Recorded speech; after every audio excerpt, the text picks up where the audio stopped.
Yeah, I think you're right. Any new business that jumps out there on a limb, because I'm looking at our environment. Are we going to go through a double dip recession, or are we going to come out of this right now? And that's I think the businesses that you're talking about, those are their real concerns. I think there's a lot of those concerns, even around the people that I associate with too as well.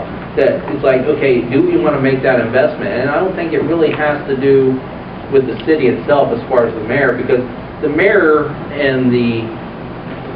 I don't think is the person that actually creates the jobs. I think industry creates jobs. I think we service the city in that respect.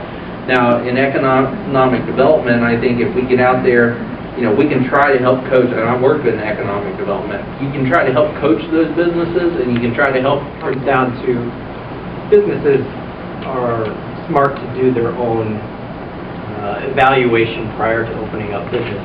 And one of the first things that they look at is number of households, average income, and essentially how much money do they have to spend on my product. With us being able to market Hillsborough more as a place to come and enjoy and retire even, that brings in the type of people that will support those businesses. And I think a reader had brought that up. Do you feel that that's an issue? And I think, Gary, you might have a question that ties into this as well, as far as the street department. Do you feel like potholes are an issue in town, and that's something that we need to look at and we need to fix? And how would you go about doing that? I'll jump on that one. I think it's like a lot of departments. I think the first day or the second day, not to give it away, you show up at the shift change, you open the door, you get in the car or the truck, and you say, I'm going to ride with you today, let's see what you do. I want to see how a typical day goes on this job. And then you sit there and you wait for them to respond or go about their job. And that's how you find out what's going on. You mean like an undercover boss? I don't think that's undercover. No, you're right. It's pretty much in your face. I can see Ron doing that too, yeah. But I think that's a good way to do things. Let's go in and just get to the bottom of it. I thought that you made fun of me for bringing up that idea of about the filling potholes. No, not about potholes. We have problems with potholes. No, we do have problems with potholes. I mentioned that was one of the first things that I wanted to do. It didn't matter how dirty I got my hands. I want to get out there and see each and every department. That's true. How they do their job. And I believe you made fun of me in your opening statement. Because he wanted the idea. No, I don't. Potholes are not. No, I don't. I think our whole street department is. Somebody just needs to get people focused. I mean, there again, you go back to we have a budget. We have a budget of something like $13 million, which is a pretty good budget for a town of our size. And there's a way to allocate and a way to get it done. And you know what? If it turns out that honestly, if you go out and it turns out, you know what, we can't do potholes, it looks like we can afford it, then privatize it.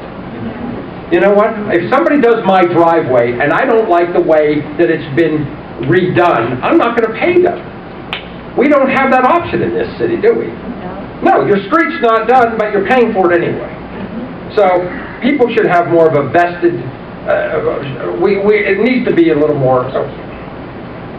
And I believe you get a lot more results when you're not necessarily hiding in an office somewhere, but when you get out there and you start talking to the people that you're working with. And for example, when I was in the military, I was responsible at one point for over 200 guys. And if you just went in an office, you had a mess on your hands when you came out. You had to be out there. You had to be actively engaged.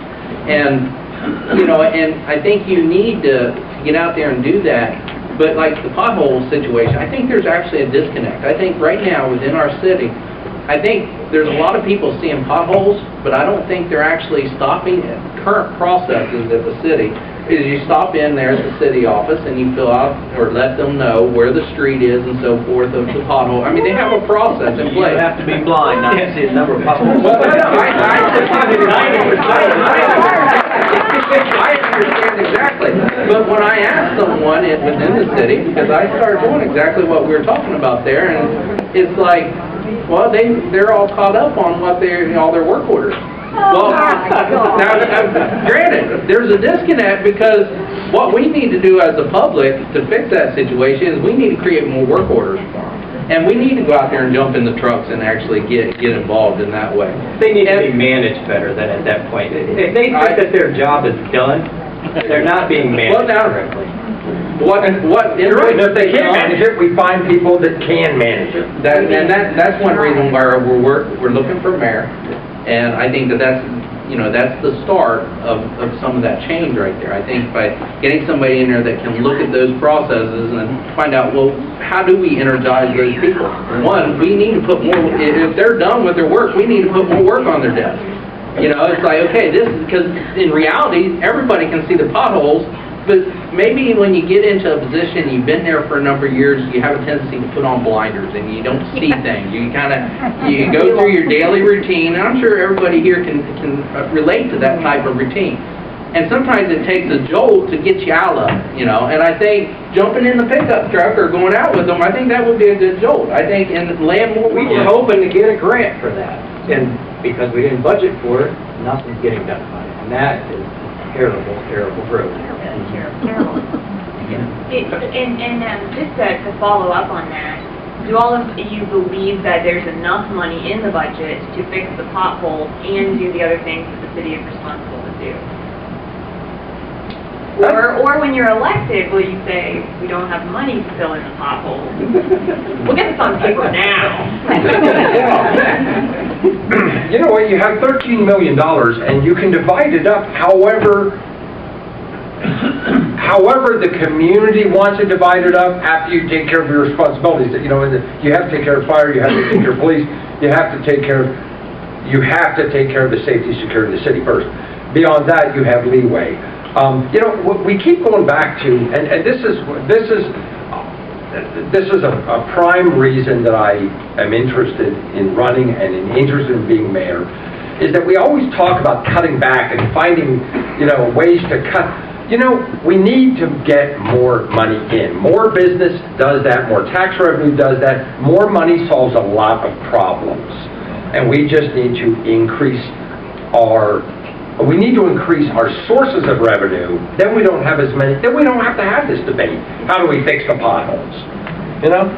But we also have to keep them, you got a time frame of 4 years. A new business coming into town, set up, cutting ground, before actual jobs get started, how long until, you're into it, and then before the tax revenues, start rolling in, you're at least into that second year. Well, that's a perfect example why you want day tourists to come from Cincinnati, Columbus, Dayton, come down and look at our quilts, come down and look at our agritainment concepts, the different things that we're coming up with. They come down for the day. There's no setup for that. They come down, they spend $125 running down. Thank you, y'all come back again now, and they're gone. That's how you jumpstart. That's one way to jumpstart.